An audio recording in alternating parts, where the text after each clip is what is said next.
பிரியமானவர்களே, இயேசு கிறிஸ்துவின் நாமத்தில் உங்களுக்கு என் அன்பின் வாழ்த்துக்கள். இந்த இடம் அழகா இருக்குதா? அந்த பக்கம் கடல், இந்த பக்கம் அழகான ஒரு தோட்டம். அங்கிருந்து கொண்டு உங்களோட பேசுவது எனக்கு அதிக சந்தோஷம்.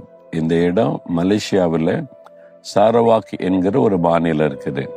இது மலேசியாவுடைய கிழக்கு மலேசியான்னு அழைக்கப்படுகிறது, ஈஸ்ட் மலேசியா. அதாவது கோலாலம்பூர்ல இருக்கிற மலேசியாவுடைய தலைநகர். அங்கிருந்து விமானத்திலே 2 மணி நேரம் வரணும். கடல் கடந்து கடலுக்குள்ள இருக்கிற தீவு பகுதி.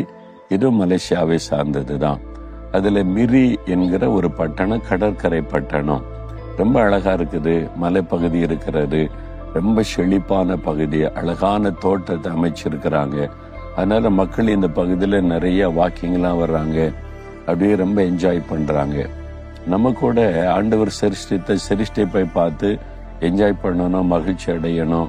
பக்கத்துல தோட்டம்லாம் இருந்தா ஒரு வாக்கிங் போகணும். காலையில எழும்பி சோம்பேறியா உட்கார்ந்துகிட்டே இருக்கக்கூடாது. நம்ம சுறுசுறுப்பா இருக்கணும். அதுக்கு காலையில ஒரு 40 நிமிஷம் நடங்க.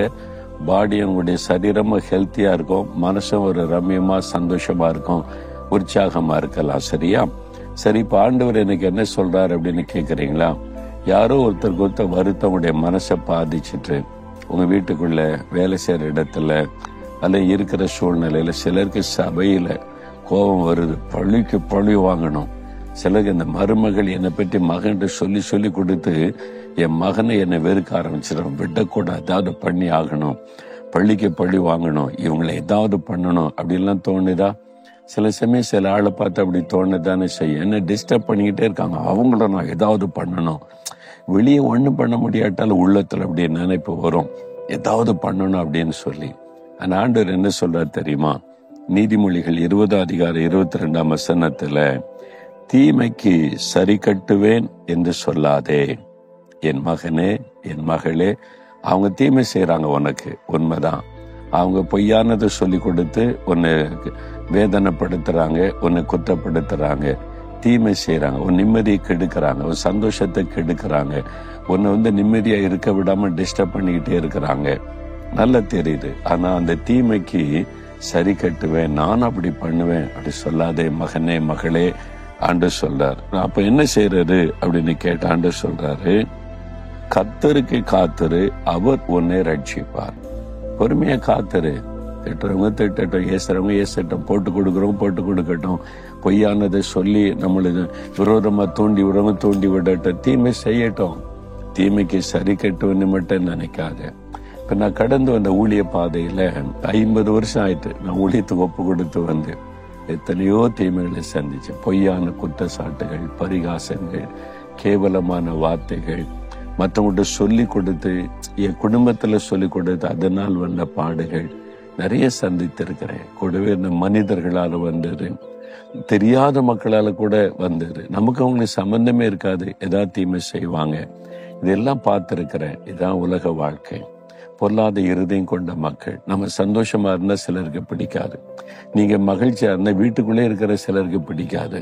அவங்க பொறாம கொண்டு உங்களுடைய சந்தோஷத்தை கெடுக்க இல்லாத பொல்லாத செய்வாங்க. நீங்க வேலை செய்யற இடத்துல உயர்ந்து கொண்டே இருந்தா சிலருக்கு பிடிக்காது. உங்கள்கிட்ட நல்லா பேசுவான், குட் மார்னிங் சாரும்பா, அங்க குழி தோண்டி கொண்டே இருப்பான். உங்களுக்கு விரோதமா பொய்யானதை சொல்லி கொண்டு கேடு உண்டாக்கி கொண்டே இருப்பான். சர்ச்சுக்குள்ளே பாருங்களேன், தோத்துறோம் அப்படின்னு வெளியில தோத்துறோம், உள்ளுக்குள்ள போனாக்கி இவன் எப்போ ஒளிவான், எப்போ அழிவான், இந்த மாதிரி இருதயம் கொண்டவங்க எல்லா இடத்துலயும் இருப்பாங்க. இதான் உலகம். நம்ம இதுதானே பாக்குறோம், இயேசு கிறிஸ்துவோட வாழ்க்கையில பாக்குறோம், இன்னைக்கு உலகத்துல பாக்குறோம். இதான் உலகம். அப்படிப்பட்ட உலகத்துல வாழ்றோம். நமக்கு தீமை செய்யற மக்கள் பெருகி இருக்கிறாங்க. அதனால நான் பழிக்கு பழி வாங்குவேன்னு நினைக்காதுங்க. எத்தனை பேரை பழி வாங்குவீங்க? நீங்க யோசித்து பாருங்க. எத்தனை பேர் வீட்டுக்குள்ள என்ன, வெளியில இருக்காங்க, தெருவில் இருக்காங்க, வேலை செய்யற இடத்துல இருக்காங்க, சர்ச்சுக்குள்ளே இருக்கிறாங்களே. அப்ப எப்படி? அதை நான் ஆண்டு சொல்ல வேண்டாம். நீ எனக்கு காத்துரு, அமைதியா மன்னிச்சிரு. தீமை செய்யற மக்கள், ஆண்டவரை உங்களை மன்னிக்கிறேன், ஆசீர்வதிக்கிறேன், உங்களுக்கு நான் காத்திருக்கிறேன், நீங்க என்ன ரட்சித்துக் கொள்ளுவீங்க, அவ்வளவுதான்.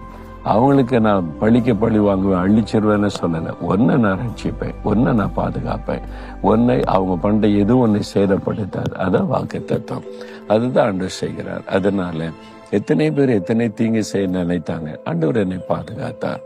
4 மாடி விட்டு விரட்டன்னு நினைச்சாங்க, இல்லாம அழிச்சிடணும்னு நினைச்சாங்க, ஒளிமை இல்லாம போயிடும்லாம் சொன்னாங்க. ஒண்ணு செய்ய முடியல. ஆண்டவர் என்னை பாதுகாத்தார், என்னை காத்து நடத்துகிறார். அவ்வளவுதான். அவங்க மேல நமக்கு எதுக்கு எரிச்சல் கொள்ளணும், பழி வாங்கணும், அந்த சிந்தையே இருக்கக்கூடாது. இயேசு கிறிஸ்துவை போல நல்ல இருதயத்தோட ஆண்டவரை அவங்களை ஆசீர்வதிங்க, அவங்க நல்லா இருக்கட்டும், எனக்கு தீமை செய்யறது அவங்களுக்கு சந்தோஷம்னா செய்யட்டும், அப்படியாவது சந்தோஷமா இருந்துட்டு போட்டோமே. அவங்களுக்கு இயேசுக்குள்ள உள்ள சந்தோஷம் எல்லாம் இல்லை. நமக்கு தீமை செய்யறத பார்த்தது கொஞ்ச நேரம் அற்ப சந்தோஷமா இருந்துட்டு போட்டுமே அப்படின்னு நினைங்க. ஆண்டவரை அவங்களை ஆசீர்வதிங்க. அதனால நீங்க பழி வாங்கணும், பழிக்கு பழி வாங்கணும், பதில் செய்யணும், நானும் விட்டக்கூடாது அப்படின்னு நினைக்க அமைதியா இருங்க, பொறுமையா இருங்க, மன்னிச்சிருங்க. மன்னதில மன்னிச்சு ஆண்டவருக்கு காத்திருங்க. ஆண்டவரை நீங்க பார்த்து கொள்ளுங்க, நான் உங்களை நேசிக்கிறேன், உமக்கு காத்திருக்கிறேன்னு சொல்லுங்க. அவர் உங்களை ரட்சிப்பார். அவங்க சொல்ற மாதிரிலாம் எதுவும் நடக்காது. அவங்க சொல்ற மாதிரிலாம் நடக்க விட மாட்டார். நம்மளை அழிக்கவும் முடியாது, நம்மளை ஒழிக்கவும் முடியாது, நம்மளை பிரிக்கவும் முடியாது. பயப்படாதுங்க. அதனால பொறுமையா காத்துருங்க. இன்னைக்கு ஆண்டவர் சொல்றாரு, யாரும் குறித்த வருத்தம் இருக்குது, ஏதாவது செஞ்சொரு கோபத்தோணுல இன்னைக்கு மன்னிச்சு இருதயத்தை விட்டு அதை எடுத்து போட்டுருங்க. சரியா? உங்களுடைய உள்ளத்தை விட்டு அதை எடுத்து போட்டுருங்க. அப்ப நீங்க சந்தோஷமா இருக்க முடியும். இதுதான் இயேசு எனக்கு கற்றுக் கொடுத்தாரு. நம்ம அவருடைய அடிச்சுவட்டுல நடக்கணும்ல. அதான் கிறிஸ்தவ வாழ்க்கை. வெறுமன பைபிள் வாசிக்கிறேன், ஜெபிக்கிறேன், சர்ச்சுக்கு போறேன், காணி கொடுக்கிறேன் இல்ல, அவருடைய அடிச்சுவட்டுல நடக்கணும், அவர் நடந்தபடி. அதான் கிறிஸ்தவ வாழ்க்கை. இன்னைக்கு ஒப்பு கொடுக்குறீங்களா? ஆண்டவரே, நானும் உங்களுடைய அடிச்சுவட்டுல நடக்கணும், பழிக்கு பழி வாங்கணும், பதில் செய்யணும், என்னமே எனக்கு வரக்கூடாது. எனக்கு தீமை செய்யறவங்க, வேதனைப்படுத்துறவங்க சுத்தில இருக்கிறாங்க, நான் அவங்கள மனப்பூர்வமா மன்னிக்கிறேன், அவங்கள ஆசீர்வதிக்கிறேன். அவங்க நல்லா இருக்கட்டும், சந்தோஷமா இருக்கட்டும். அவங்க மேல கோபமோ எரிச்சலோ பழி வாங்குற சுபாவமோ எனக்கு வரவே கூடாது. உமக்கு நான் காத்திருக்கிறேன், நீங்க என்னை பாதுகாப்பீங்க, நான் விசுவாசிக்கிறேன். இயேசுவின் நாமத்தில் ஆமேன், ஆமேன்.